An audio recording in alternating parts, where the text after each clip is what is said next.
Sa loob ng 3 araw na ilabas na ang resulta ng COVID-19 RT-PCR test ng 607 repatriated OFW. 4 na OFWs ang kumpirmadong nagpositibo sa mga ito. Out of the total 607, 4 lang po ang ngayon na-confirm. Pero lahat po sila ay nalipat na po kagabi.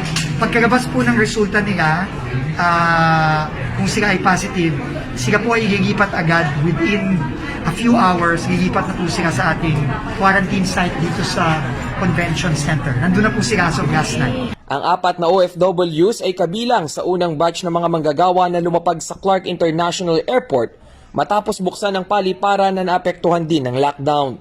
June 5 nang lumapag ang Emirates commercial flight mula Dubai, lulan ang 262 OFWs at 3 non-OFW. Nang sumunod na araw, 342 Filipino seafarers naman ang umuwi galing sa Barbados Island. Isa si June Mark sa bandal sa mga repatriated OFW mula Barbados. Magtatatlong buwan na siyang walang sinasahod.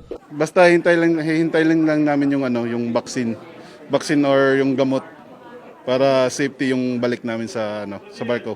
Ayon kay Labor Secretary Silvestre Bello, binigyan na ng permiso ang mga job agency na nagpapaalis ng mga seaman. Bukas na kasi ang international companies na nangangailangan ng mga Filipino seafarer. Pwede nang mag-deploy ulit ng mga seafarers. So walang problema sa mga seafarers. Ang problema natin yung mga ibang OFWs natin. Pero meron namang programa ang OWA, yung tinatawag natin National Reintegration Program. Unang benefit yan, cash assistance, immediate cash assistance. Pangalawa, yung livelihood assistance. Ayon sa tala ng Department of Health, 5,074 na ang nakauwing OFWs. Halos 40% o 2,022 sa mga ito ang nagpositibo sa COVID-19.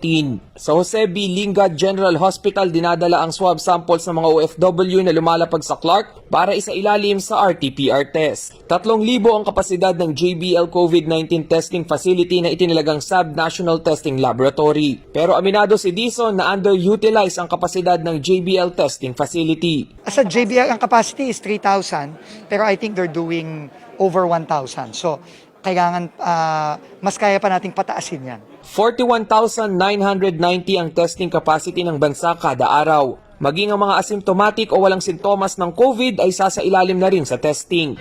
Kabilang na dito ang transportation workers, law enforcers, mga gwardya at mga manggagawa sa supermarket. Puntirya ng Interagency Task Force o IATF na maabot ang 40,000 tests per day. Pero aminado si Dizon na nasa 10,000 test lang ang nagagawa ngayon kada araw. Ngayon, nasa average pa lang tayong 10,000 a day nationwide. Kombinasyon yan ng pag-address sa mga problema sa lab supplies, problema sa mga challenges natin sa ating mga personnel, sa mga medtechs natin na marami sa kanila, syempre, kailangan magpahinga. Yung iba, nakakalungkot dahil syempre, nagkakasakit din. Dagdag pa ni Dizon, malaking dagok sa ekonomiya ng bansa ang dala ng pandemya.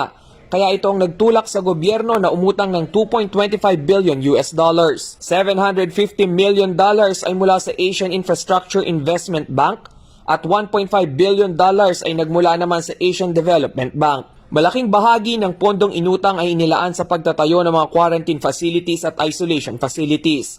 Kasama na riyan ang testing facilities at mga DOH treatment facility at ang pagbibigay ng ayuda sa mga mahihirap na pamilyang apektado ng COVID. Rainiel Pawid, CLTV News.